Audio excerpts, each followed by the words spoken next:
Domingo da Quaresma, nós nos deparamos com esse conjunto da liturgia da palavra, de leituras, que já na primeira leitura é interessante nós constatarmos esse diálogo de Moisés com Deus, que lhe aparece na sarça ardente.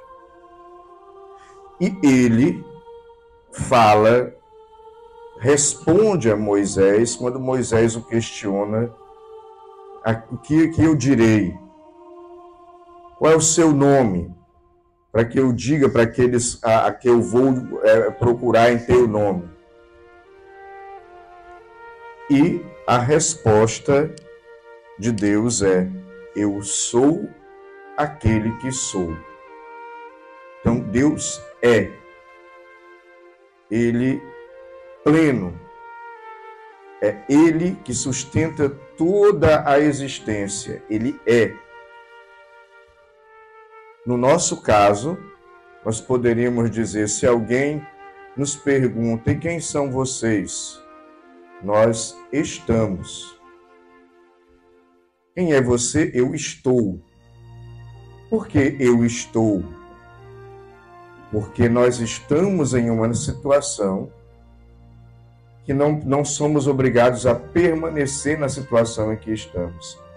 Quem está no sentido provisório. Pode mudar para melhor ou para pior. O eu sou já é pleno, completo. O eu estou pode mudar. Necessita de um complemento. Necessita de algo que possa transformar aquele estado no outro. Nós estamos pecadores, mas Deus quer que nós sejamos santos. E por que eu estou dizendo isso? Porque se Deus é o que é, nós precisamos tomar cuidado para não fazer uma imagem errada de Deus. E que, infelizmente, eu arrisco dizer que a maioria de nós católicos, e também os cristãos de uma maneira geral, tem uma imagem errada de Deus. Quem Ele é? Este eu sou. E que imagem é essa? Nós vamos recorrer lá para o Evangelho que acabou de ser proclamado. Porque fala da notícia que trouxeram a Jesus dos Galileus, que Pilatos tinha matado e misturado seu sangue com sacrifícios. Depois, o próprio Jesus fala daqueles 18 que morreram quando a torre de Siloé caiu sobre eles. E por que eles estão nesse assunto? Porque na cabeça deles, e ainda hoje na nossa mentalidade, nós achamos que Deus é um Deus que castiga. Deus é um Deus severo. Deus é um Deus que está me policiando, me vigiando, e se eu não estiver agindo direitinho, Ele vai me punir porque eu não estou fazendo as coisas direito.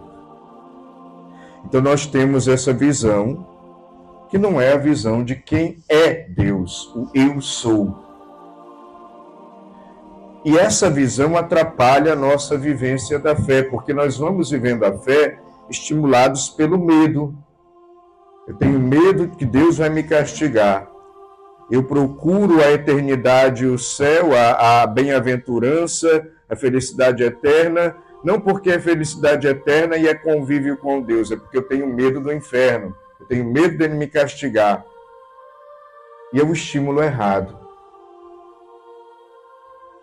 Então, nós precisamos começar a perceber que, como Jesus, inclusive, está dizendo aqui, que aquelas pessoas, da notícia que trouxeram para ele a respeito dos galileus que Pilatos mandou matar, e também aqueles 18 que, infelizmente, morreram quando a torre de Siloé caiu sobre eles, eles não foram punidos por Deus. Não foi um castigo de Deus.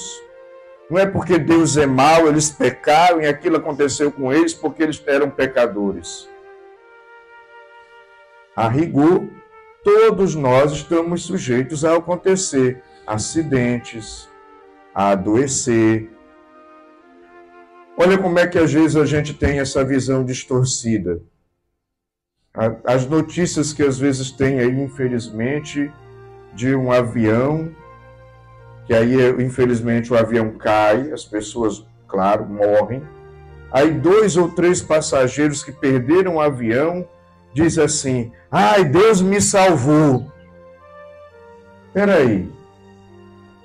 Se Deus me salvou porque eu não peguei o avião, então ele queria que os outros passageiros, 100 e pouco que estavam lá, morressem? Vocês percebem que a gente não está raciocinando direito quando fala isso? Né? E outra coisa, quando a gente diz assim, mas a pessoa está sofrendo, está doente, é porque Deus quis. Deus não é o autor da doença e nem da morte. A doença e a morte é fruto do pecado. E todo o sofrimento que nós temos no mundo é fruto do pecado que atingiu a humanidade, que enfraqueceu a humanidade, e a humanidade enfraquecida erra, falha, se equivoca, comete injustiças, se torna egoísta, individualista, orgulhosa por pecado. Não é porque Deus manda. E se alguém adoece gravemente, infelizmente, é porque também a natureza foi afetada pelo pecado e ela não é perfeita, ela também falha. Então nós precisamos tomar cuidado de como nós estamos compreendendo aquele que é o eu sou. Porque às vezes na nossa cabeça o eu sou é um Deus que está nos vigiando, nos punindo, nos castigando, nos metendo medo, nos ameaçando e também enviando desgraças e calamidades. Será que nós achamos que recentemente houve toda aquela calamidade no Rio Grande do Sul, uma enchente que devastou o estado quase todo? É porque Deus quer? Não.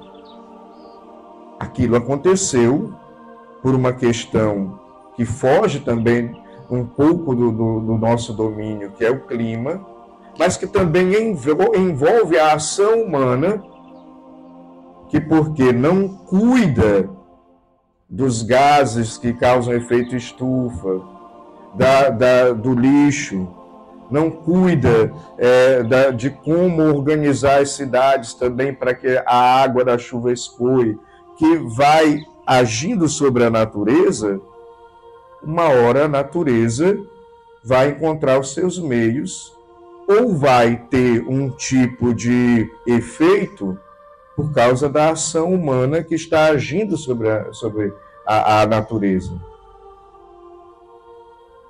Então, não foi Deus quem mandou a enchente.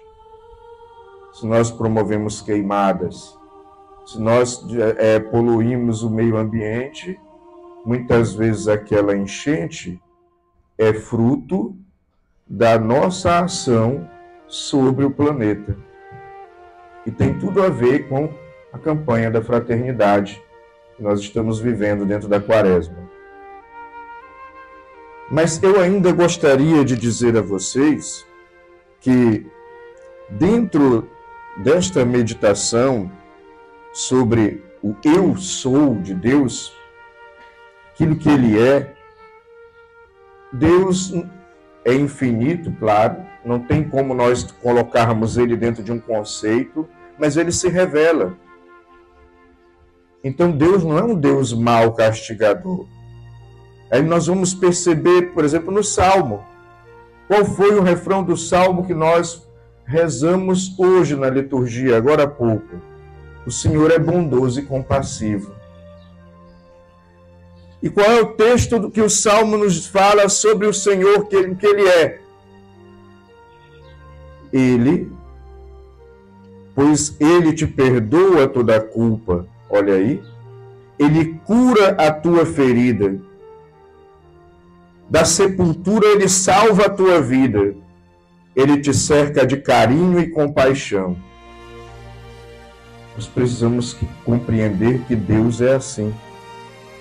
O Senhor é indulgente, é favorável, diz o Salmo, é paciente, é bondoso e compassivo. Portanto, é preciso que nós melhoremos a nossa relação com Deus, enxergando nele não um castigador cheio de raiva, que está me vigiando, querendo me punir, e todo o mal que às vezes eu sofro na vida, eu acho que é Deus que está me castigando porque eu fiz alguma coisa errada. Isso é teologia da retribuição. Eu faço isso, Deus me dá isso, realiza isso aqui na minha vida porque eu fiz isso aqui. Eu tive uma ação boa, Deus faz uma coisa boa para mim. Eu tive uma ação má, Deus faz uma ação má para mim. Não funciona assim. Portanto, Deus nos perdoa toda a culpa mediante o nosso arrependimento. Deus cura as nossas enfermidades, especialmente a do pecado. Deus, Ele salva a nossa vida da sepultura, especialmente a sepultura no sentido de estarmos perdidos, mortos no pecado, porque o salário do pecado é a morte. Ele nos dá a vida, nos propõe a vida. Deus te cerca de carinho e compaixão. Ele tem compaixão de nós. Porque se nós compreendemos Deus dessa maneira, a nossa oração muda. A nossa realidade de vivência de fé muda. Nós passamos a viver sob a égide do amor, nos sentindo amados, e isso até facilita a nossa conversão. Porque uma conversão que é feita por medo não dura muito, mas uma conversão de quem se sente amado e eu correspondo a Deus no amor, sem ser o medo, nossa, a mudança é duradoura. E é por isso que nós ainda não somos, mas se nós estamos num estado para que nós possamos viver um processo de conversão. E por fim, ainda evidenciando que Deus é amor, como diz o saudoso Papa Bento XVI. Diz na primeira leitura o seguinte, no diálogo com Moisés: o Senhor lhe disse: eu vi a aflição do meu povo que está no Egito. Eu ouvi o seu clamor por causa da dureza de seus opressores. Sim, eu conheço os seus sofrimentos e desci para libertá-los da mão dos egípcios. É um Deus que é amor, é um Deus que é misericórdia, é um Deus que é compaixão. E claro, nós somos chamados a crer dessa maneira e nos relacionarmos com Deus crendo que Ele é isto, e mais ainda, aquilo que nós devemos ser já está expresso naquilo que Deus é e se revela. Ele é amor, Ele é compaixão. Portanto, os frutos que nós devemos dar como videira, lembra do Evangelho, ele encerra com a parábola. Ele fala dessa vinha, dessa figueira plantada e que não dá figos, mas que Ele nos ama, cuida de nós, cultiva o seu amor na nossa vida, exatamente para quê? Para que nós possamos produzir frutos no amor, frutos de conversão. Então, mas isso só vai acontecer quando eu percebo que Deus me ama, ao invés de me castigar. Quando eu percebo que Deus é misericordioso, ao invés de querer me punir. Quando eu percebo que Deus é perdão, ao invés de querer simplesmente me condenar por causa do pecado. Quando eu percebo que Deus é amor que me acolhe, ao invés de ser um Deus enfesado, cheio de raiva, que está pronto para me castigar porque eu fiz alguma coisa errada. E o próprio Jesus, em outros trechos do Evangelho, nos lembra, meus irmãos, minhas irmãs. Ele fala: eu quero a misericórdia e não o sacrifício. Eu vim para aqueles que estão enfermos. Então, não tenhamos medo de Deus e compreendamos que Ele é amor e quer o nosso bem. E à medida que nós nos aproximamos desse amor, os frutos que nós vamos dar, porque deixamos esse amor agir em nós, é amar também. É ser uma figueira que dá frutos no amor, nos nossos relacionamentos. Louvado seja nosso Senhor Jesus Cristo.